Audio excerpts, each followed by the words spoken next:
I was halfway through my afternoon coffee when I heard Chad's voice booming from the basement. "Get down here now," he yelled, loud enough to rattle the windows. Frowning, I set my mug in the sink and listened for another sound. Something fall down there? Maybe a pipe burst? As I walked down the old creaky stairs, the glare from that one naked bulb overhead made me squint. Chad was in the far corner, surrounded by open boxes and papers scattered everywhere. In his hands, he held a small book, its pink cover faded with time. My stomach did a little flip. "That better not be my diary," I said, trying to laugh it off. But it wasn't a real laugh. Not really. I hadn't looked at those diaries in years, decades, even. They were just pieces of the past I'd tucked away and forgotten. But the way Chad was standing, stiff, almost frozen, it made my skin crawl. He turned around slowly, and his face wasn't just angry. It was twisted with confusion, even a bit of disgust. "Yeah, Karen," he said, voice low and tight. "It's your diary. The one where you kept track of a whole lot more than I ever knew." My heart dropped. "Oh, come on, Chad. You know I used to write all kinds of silly stuff when I was younger. Probably nothing serious." I reached out my hand, hoping he'd just hand it over. But instead, he held onto it tighter. "I don't think it's nothing," he muttered. "Not after what I just read." His nostrils flared, and I could see his hands shaking a little. "My God, Karen, you wrecked me." My pulse started pounding in my ears. "What are you talking about?" He opened the diary again and flipped to a page he'd clearly marked. His voice trembled as he read out loud. "I wish Chad would propose already, but I'm so tired of waiting. Jim's way more fun. And oh, that thing Jim did with his." He stopped short, exhaled hard, flipped another page. "Wait, there's more. And it's not just Jim." My stomach dropped like a rock. Oh no. I had buried those memories a long time ago. Told myself it was just one dumb mistake. But the way he was going through those pages, I knew it was worse than I remembered. Some of those entries weren't even real, just silly fantasies. Others, not so much. I was young, insecure, kinda reckless. And yeah, writing it all down gave me this weird kind of thrill. "Chad," I started, trying to sound light, like this was no big deal. "That was over 30 years ago. Why does it even—" "Stop talking," he barked, his voice cracking as the veins in his neck popped. "I'm not done." His hands were trembling as he flipped through more pages, his voice rough and barely holding back the fury. "I can't stop thinking about the way Greg pinned me to the wall last night. The way his hands felt on my skin. Chad's gone again, and I'm so lonely. Maybe I'll let Greg come over this weekend." He flipped again, breath-catching. Wow, never thought I'd be the kind of woman who sees two men in one day. But here I am, Eddie in the morning, then Matt in the evening. The rush is insane. I mean, I wonder if it's wrong, but no one's getting hurt, right? Chad doesn't need to know. I'm sure I'll settle down once we're married. Each sentence hit him like a punch in the gut. I lifted my hand to my mouth, trying not to cry. I had completely forgotten that it wasn't just Jim in there. I'd documented all of it. Kisses I should have stolen, full-blown flings I never meant to admit, even wild, explicit fantasies I never thought would see daylight. "Chad," I whispered, tears stinging my eyes. "That was a lifetime ago. None of that matters now." He shot me a glare and slammed the diary shut with a loud snap. "Matters? You think this doesn't matter?" He waved the book at me, his hand shaking hard. "You, my wife, bragging about sleeping with one guy." I stepped back, my heart pounding, but I didn't want him to see how shaken I was. So instead, I crossed my arms and threw up this wall of fake confidence. "I'm not that person anymore," I said, voice firmer than I felt. "I was young and stupid." "Were you?" he snapped. "Because from what I read, you were doing all that while we were already engaged." "Oh, come on, Blake," I shot back, rolling my eyes. "Don't act like this is some brand new betrayal. That stuff happened before we even got married. It's ancient history. I haven't seen any of those guys in decades." He wasn't having it. His voice exploded off the basement walls. I deserved to know who I was marrying, Mandy. Instead, I got tricked into thinking you were just nervous about me going off to college. Meanwhile, you were fooling around the second I was gone. It was only a couple of times, I muttered, trying to downplay it. But even as the words left my mouth, I remembered. And it definitely wasn't just a couple of times. Not even close. Blake's stare locked onto me like ice. A few times? Really? Try reading your own damn words. You wrote about guy after guy like it was some kind of reckless, downward spiral. He paused, jaw clenched. And the details. God. He looked like he might throw up. My face tightened. It's over, Blake. You can't go back and change any of it. He let out this bitter little laugh. That's what you're going with? That it doesn't count because it was forever ago? I gave a half shrug, acting like it didn't get to me. But inside, I was starting to freak out. People do dumb stuff in their 20s, I said. You move on. He turned away and started rummaging through another box. I didn't even need to see what was inside. I already knew. Old photos. Memories I should have burned a long time ago. And you kept this stuff? He said, holding up a picture. Did you like remembering every dirty little detail? I recognized that box. The old Polaroids, party mementos, things that should have been gone years ago. Blake pulled out a photo, and for a second, it felt like my heart just stopped. He looked down at it, then back up at me. Who are these guys? The picture showed me half-dressed, squeezed between 5 dudes on a ratty old couch. One of them had his arm draped around my shoulders, another was flexing like he thought he was hot stuff, and someone else was making a crude gesture behind me. My hair was a mess, my smile was way too excited, and the worst part? Across the bottom, someone had scrawled in thick black marker, "Best night ever." I tried to brush it off. Oh, please, Blake. That was some random party. It doesn't mean anything. But we both knew that wasn't true. The whole photo had this energy. Too familiar. Too intimate. His eyes welled up, though he refused to let the tears fall. Why would you keep this? He asked, his voice low and shaking. Why hang on to something that just breaks everything we built? I gave another shrug, but this one was more like a nervous twitch. I forgot it was even in there. Blake let the picture fall from his hand like it was poison. It fluttered to the floor. "Get out," he said, staring me down. I said, "Get out." Tears burned at the corners of my eyes, but I turned and stormed up the stairs, jaw clenched in defiance. My face twisted into a scowl even as I wiped my eyes. "This is ridiculous," I muttered. "All these years together, and he's ready to throw it away over something that happened before we even said, 'I do'?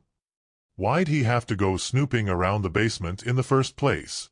A moment later, Blake came up behind me, still holding the open diary and a stack of photos in his hand.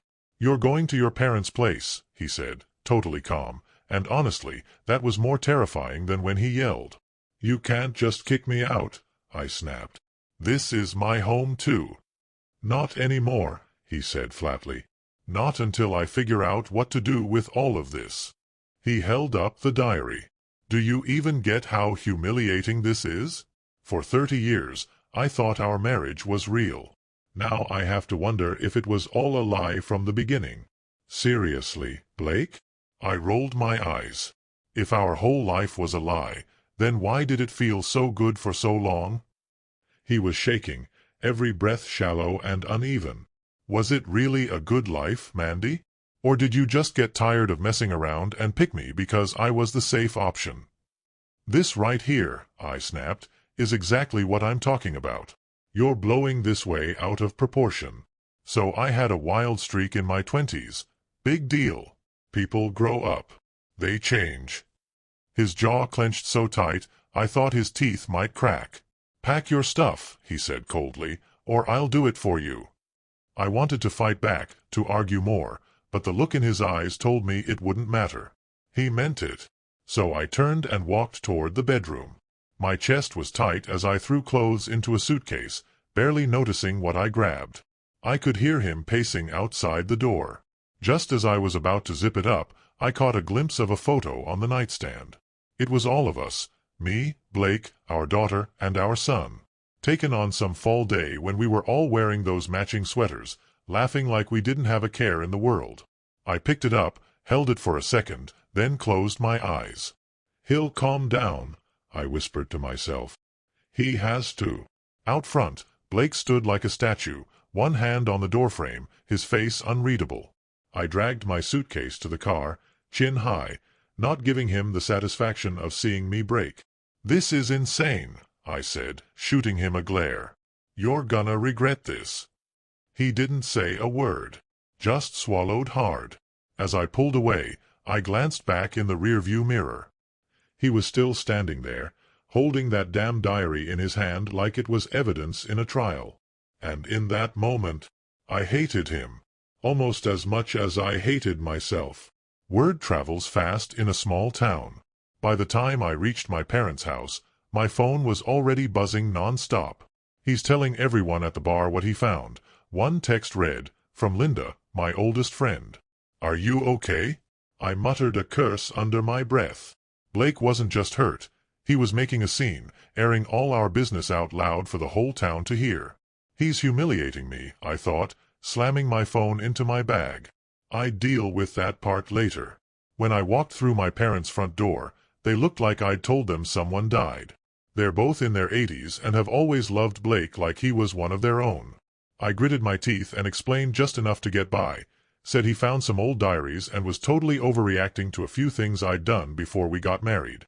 "But sweetheart," my mom said, her brow furrowed, "if it happened before the wedding, why is he this upset?" "It's complicated," I muttered, avoiding eye contact.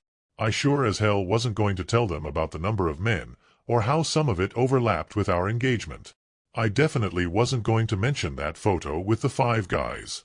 God, the look on my dad's face if he saw that. Meanwhile, Blake had wasted no time. He got on a video call with both of our kids and told them everything. Everything. Within hours, my daughter was calling, furious. "How could you do that to Dad?" she shouted. Her voice cracked, all jumbled up with anger and disbelief. "Cheating on him with, what, even you don't know how many? That's disgusting." I felt the heat rise in my cheeks. "Watch your tone," I said, my voice sharp. "I'm still your mother." "Oh, now you're gonna play the mom card?" she snapped back. "That doesn't work anymore. Not after what you did." She didn't stop there. "Dad showed us the pages. He scanned them, Mom. You literally wrote about sleeping with 5 different guys in 1 week, while you were engaged to him." I clutched the phone tighter, my throat dry. It's not what you think. It's out of context. And it was a long time ago." Her breath came through the line, fast and sharp. "You lied to him. And to us. God, Mom. I used to look up to you." Her voice broke on that last part. "I can't believe I'm saying this, but I'm disgusted." Then, silence. She hung up. Over the next few days, I tried to patch things up, especially with her. I texted, I called, even offered to meet in person, but she barely responded. And then came the final blow. One afternoon, my daughter called. Her voice was too calm. Way too calm. "Mom," she said, "I sent off for a DNA test." I froze. The memory of those old diary pages slammed back into my mind like a punch. I remembered what I'd written, hookups with different guys around the same time Blake and I got engaged. That part of my life had always been murky. The timeline was a little too close to when I got pregnant. But I told myself, no. It had to be Blake's. Why else would I have buried the thought and never brought it up? "What are you talking about?" I asked, my voice barely there, throat suddenly dry. "I just took a DNA test," she said, her voice steady. "I've been curious for a while, mainly for the family history side of it. But you know what else those tests show." I bit my lip. "Honey, you're overthinking it," I said quickly. "Those at-home kits, they're not always that reliable." But her voice snapped into something harder, colder. "They're accurate enough. And guess what? Dad took one too. So we'll find out soon. My stomach flipped. The room started spinning. All right, I whispered. Go ahead then. Waiting for those results felt like years. Every day crawled by, heavier than the last. I begged the universe to prove me wrong, to confirm what I always wanted to believe, that Blake was her biological father. But deep down, I already knew. The results came one quiet afternoon while I was still staying at my parents' house. My phone buzzed with her name on the screen. I picked up. Mom. Her voice was shaking. It says Dad's not my father. My heart cracked into a million sharp pieces. For a second, I couldn't even breathe. My knees felt weak. Oh my God, I murmured. It's true. How could you, Mom? She cried. Her voice was climbing toward hysteria. My whole life, it's been a lie. Dad's not my dad? Did you know? I let out a sob I couldn't hold back. I wasn't sure. I suspected, but I always told myself I was just being paranoid. I thought it was fine. Well, it's not fine, she snapped. Dad's packing up his things. He says he can't stay here, can't stay in this town. He's talking about moving to Florida, to be near his parents. Her voice broke again. You have to fix this. I was crying now too, my whole body trembling. How am I supposed to fix this? I choked out. Your father. He is your father. Everything he gave you, everything he's been to you, that's real. His love was always real. But he's not my biological father, she said, like the words themselves were poison. And that changes everything. Then the line cut off.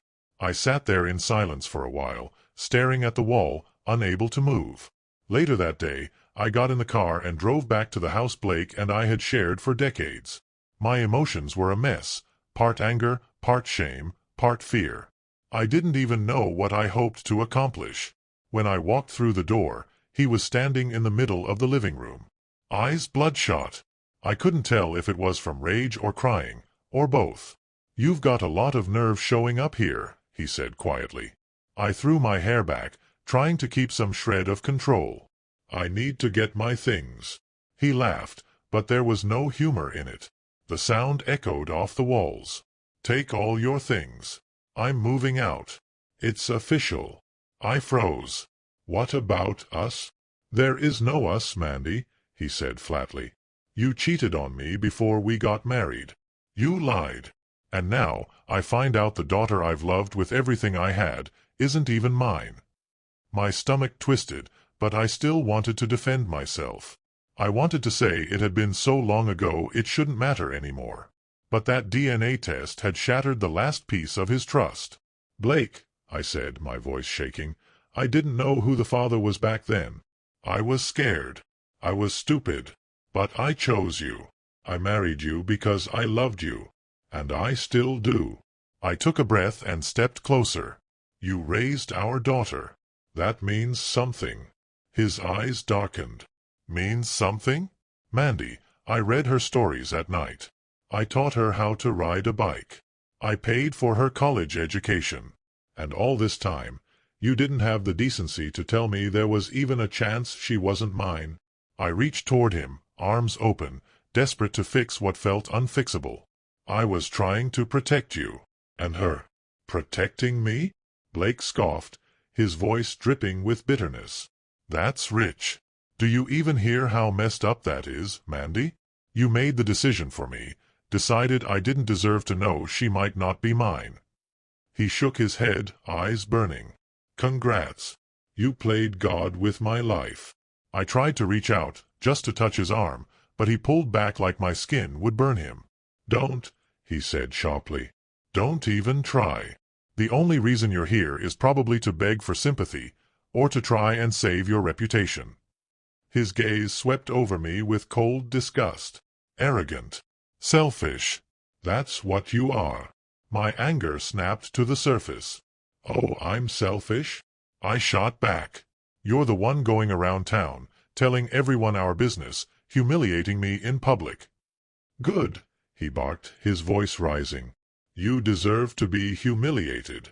For the lies you told. For turning our life into some twisted joke. I clenched my fists, every word stinging like fire. Well, guess what, Blake? You're no saint either. You think you're some moral hero, running your mouth around town like you've never made a mistake. For a second, I thought he was going to lose it. But instead, he took a long breath, eyes narrowed with barely restrained rage. "Get out," he said, voice low but deadly serious.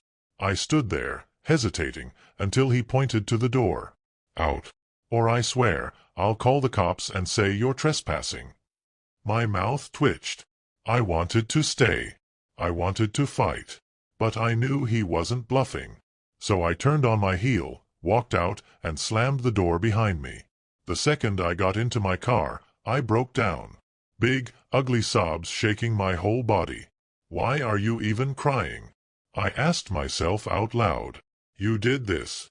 You did all of it. In a town of just over 3,600 people, my scandal spread faster than wildfire. Everywhere I went, grocery store, pharmacy, the diner, people whispered. Some gave me sad, pitying looks. Others, full-on judgment in their eyes. I tried to block it out, but the voices always found me. "Did you hear about Mandy? Turns out her daughter's not even Blake's. She was sleeping with 5 guys back in the day. There's even a photo, my cousin's friend saw it." And on it went. One morning, I was in the cereal aisle and overheard 2 women gossiping. I heard Blake's leaving for Florida. Good for him. Yeah, Mandy's getting exactly what she deserves. I left my cart right there and bolted out of the store. As I stepped into the parking lot, my phone buzzed. It was my mom. "Mandy, come back," she said, her voice rushed and frantic. "Blake's on the phone. He wants to talk to you." My heart jumped. Was it possible he'd finally calmed down? I rushed home, nerves rattling, and walked straight into the living room. My parents looked stiff, worried. My mom hovered near the speakerphone, wringing her hands. "Mandy," Blake's voice came through, low and tired. "I need a favor." I blinked. "A favor?" "Yes," he said, sighing. "I've had enough. I'm leaving for Florida next week. But before I go, I need you to sign some paperwork so we can start the process of a separation." My stomach twisted. I stepped back, shaking my head. "A separation? Blake, don't do this." "Sign the papers," he said, cutting me off. "Or I'll file for divorce without any negotiation, and you'll walk away with nothing." I looked over at my parents. They were both frozen, stunned. My dad looked like he might explode. I pressed my palms to my temples, heat rising behind my eyes. "So this is it?" I said, my voice tight. "After 3 decades of marriage, you're just walking away?" Blake gave this cold little laugh. "You walked away the moment you decided it was okay to sleep around and keep it from me. So yeah, Mandy. Sign the papers. Or I'll do this the hard way." Tears burned, but I forced myself to stay calm. "Fine," I whispered. "Send them over." Weeks passed. We barely spoke. I sank deeper into this fog of bitterness and sadness, ignoring texts from curious neighbors and nosy friends. Then came another blow. Someone I trusted told me Blake had been spotted out with Susie. Susie, of all people. The ex-wife of Jim. The same Jim I'd written about all those years ago. When I first heard the rumor, it hit me like a slap. Blake and Susie? My whole body burned with jealousy and rage. "He's doing the exact same thing I did," I muttered, pacing in circles around the bedroom at my parents' house. "Only difference is, he's flaunting it. He wants me to feel this pain." Truth was, Blake had every right to see whoever he wanted. I knew that. But the idea of him getting close to Susie, bonding with her over how badly Jim and I had hurt them both, it gutted me. Like some cruel twist of fate. Cosmic payback with a smirk. Then my phone buzzed. Unknown number. Just one line. "You reap what you sow." Susie. My blood boiled. "I'm not doing this," I told myself. "I'm not giving her the satisfaction." Still, I couldn't stop myself. My fingers flew across the screen. "Leave me alone. You have no business getting involved in my marriage." The reply came almost instantly. "It's not your marriage anymore, sweetie. He deserves better." I hissed, fury bubbling up, but I forced myself to stop there. No more replies. Let them have each other, I thought bitterly. But deep down, it hurt. More than I ever expected. I never realized how fast everything could fall apart. It was a cold, gray Sunday morning when I finally decided to go back to the house. I still called it our house, even though everything inside had shifted. Blake was planning to move to Florida, and I needed to see him one last time before he left. I wasn't sure what I was hoping for. Closure, maybe. Or just a moment of honesty. A final chance to remind him of what we'd shared. A flicker of hope still clung to the idea that maybe, just maybe, he'd remember our bond, not just my mistakes. The driveway was half-blocked by moving boxes. Blake stood by a rental truck, overseeing a friend as they loaded it up. The second he saw my car, his face turned to stone. He didn't even wait for me to get out. "Why are you here?" he said, storming toward me as I opened the door. The wind blew his hair back, and for the first time I noticed how tired he looked, deep lines around his eyes. Stress, pain, maybe even hate. I stepped out, ignoring the friend who paused mid-lift to watch us. "We need to talk," I said quietly. "Alone." Blake didn't say anything at first. Then he gave a stiff nod and motioned toward the house. Inside, the living room was practically empty. Most of the furniture was already gone, boxed up or sitting in the truck. The couch we'd snuggled on for years, loaded up and out of sight. He crossed his arms. "Say what you need to say." I swallowed hard. "Blake, please. I know I screwed up. I made awful decisions when I was young. But we've had 3 decades together. That has to mean something. I've been faithful ever since. You know that." He let out a short, bitter laugh. "Actually, I don't know that. Because you hid this part of yourself so damn well." I stepped closer, refusing to let the coldness shut me down. "Let's just be honest. Our daughter might not share your DNA, but you've always been her father. She adores you. And I still love you." I saw his jaw tighten. A muscle twitched. "Yeah, well, maybe you should have thought about all that before you lied to me for 30 years. My throat closed up. "It was a mistake. I'm not that person anymore. Don't throw away everything we've built." Blake looked at me for a long time, silent, unreadable, then shook his head slowly. "You know, a few months ago, I might have actually listened. But after reading those diaries—" "They're old," I said quickly, eyes stinging. "Stop acting like I cheated on you yesterday." His voice rose. "It doesn't matter if it was 30 years or 30 seconds. I thought I was marrying someone honest, someone loyal. But the truth? You had a damn parade of skeletons in your closet. Greg, Eddie, God knows who else." His face twisted. "And that photo, the one with the 5 guys? I can't unsee that." For a second, I flinched. The shame hit me like a slap. But just as fast, I hardened. "You're unbelievable," I said. "I can't change the past, Blake." "Exactly," he replied. His voice dropped to almost a whisper. "And I can't change how I feel." My tough exterior cracked. My voice wavered, and the tears finally spilled. "So that's it," I said, my cheeks wet. "You're really leaving me?" Blake gave a slow nod. "We've already been divorced in every way that counts," he said quietly. "The paperwork's just playing catch-up.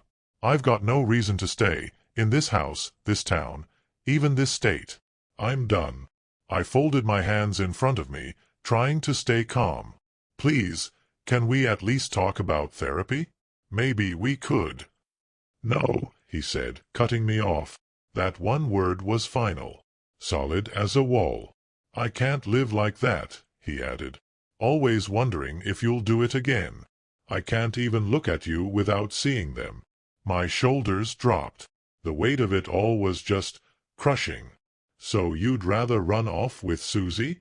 I asked, bitterness slipping through my voice. Or whoever else you've been spending time with? Blake raised an eyebrow. At least Susie didn't keep a diary full of secrets. But that doesn't matter anymore. We're done, Mandy. The anger flared in me like a match. You're a hypocrite. If you're sleeping with her and still judging me for my past. He cut me off with a sharp laugh. God, you still don't get it, he said. This has nothing to do with Susie. It's about you. About the betrayal. The lies you buried beneath our entire marriage. If you can't see the difference, then yeah, there's nothing left to talk about. Silence fell between us, thick with tension. It crackled in the air like static. Just then, his buddy stuck his head through the front door. Hey man, sorry to interrupt, but the truck's all packed. We should hit the road. Blake gave him a nod. Yeah, okay. I stood there, staring at him, hoping for one last look, a word, something. But he just turned, grabbed his coat off the floor, and walked out. Not even a goodbye. The days blurred into weeks. Blake left for Florida. Our daughter moved to Orlando for a new job. Our son stayed back in Atlanta. And I stayed here, alone. Back in my childhood bedroom at my parents' place. The same four walls I grew up inside. Only now, it felt like I was buried in ghosts. Ghosts of my mistakes. Ghosts of what used to be. At night, I'd lie awake, thumbing through photos on my phone. All those pictures of me and Blake, smiling at barbecues, birthday parties, anniversaries. I kept thinking about that day in the basement. If only I'd burned those diaries. Or better yet, never written them in the first place. But regrets don't change anything. My phone would ring here and there. Old friends, curious acquaintances. Wanting the inside scoop on the scandal. I ignored every one of them. Because deep down, no matter how I tried to spin it, the truth was simple and brutal. I caused this. One night, when the guilt hit especially hard, I even thought about driving down to Florida. Just showing up. Begging Blake to listen. But I knew better. I'd only make it worse. More humiliating. The man I loved, the man who raised a child he believed was his, was gone. Not just physically. Gone in every way that mattered. And maybe I'd lost myself too. In a moment of raw desperation, I texted my daughter. I'm so sorry, honey. I love you. I hope one day you can forgive me. Let me know how the new apartment's going. No reply. So I called my son next. Left a voicemail, voice cracking. Please call me back. I know you're hurting, but so am I. I love you both more than anything. Nothing. The silence was louder than anything I'd ever heard. One chilly evening, I was sitting in the living room in the dark, just staring. My dad walked in and cleared his throat gently. Mandy, he said, his voice soft, I know this has been hard, but maybe it's time to talk to your kids. In person. I nodded, blinking back tears. They won't answer. I've become a complete pariah. He sighed and put a comforting hand on my shoulder. It was light, but steady. You have to understand why they're upset. Especially your daughter. Her whole sense of identity's been shaken. I bit my lip, swallowing the lump in my throat. I know, I whispered. And it's all my fault. I shook my head, too exhausted to finish the thought that came next. He looked down at me, sorrow etched into every line on his face.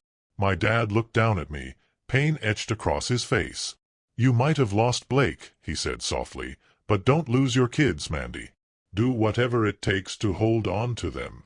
If that means letting them stay angry for a while, let them. If it means saying you're sorry 100 times, then you say it. He gave my shoulder a gentle squeeze. Don't let your pride, or your pain, get in the way. I nodded, burying my face in my hands. I don't know if they'll ever forgive me, I whispered.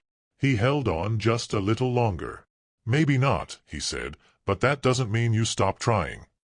Months passed. I found a part-time job at a little boutique downtown, mostly to keep myself from going crazy. Still living with my parents, I filled my days cooking for them, cleaning, doing chores, anything to distract myself from the silence sitting heavy in my chest. Blake had moved on. Last I heard, he was renting a small place somewhere near Tampa, starting over by the water. Rumors floated around. Some said he and Susie were still talking, others claimed they were more than just friends. I told myself it didn't matter. But deep down, it hurt, knowing he might have let go that easily. My kids stayed distant. The only communication I had came from my daughter now and then. Short, practical texts about tax stuff or documents she needed. No warmth. Just business. My son didn't answer at all. Some nights, I'd lie awake in that tiny twin bed, staring at the ceiling, replaying everything. That photo with the 5 guys. The diary entry where I'd bragged about messing around while Blake was away. The day I found out I was pregnant, and never once stopped to think through the timeline. Back then, it had all been so easy to brush off. It's in the past, I'd told myself. It doesn't matter anymore. But now I knew better. Some parts of the past, no matter how far back, don't stay buried. They hide in boxes, in old notebooks, in forgotten Polaroids, waiting quietly in basements, like landmines you don't see until it's too late. One night, as I drifted into a restless sleep in that old childhood room, I could almost hear Blake's voice again. You built our marriage on lies. And maybe he was right. But in my dreams, it wasn't that voice I held on to. It was the way he used to look at me, with trust, with love. The way we'd laugh over inside jokes no one else understood. The way we'd take turns driving our daughter to soccer practice, singing along to the radio like life was simple. I'd wake up with tears on my pillow, the heartbreak just as sharp as the day it all fell apart. And life, it just kept going. Broken. Lonely. Heavy with regrets. I would always relive that moment in the basement. Blake standing there, holding my old diary, reading out loud the things I once thought were harmless scribbles. But that moment tore everything apart. The illusion of a perfect marriage shattered in an instant. And no matter how much I wanted to, there was no way to rewrite that story.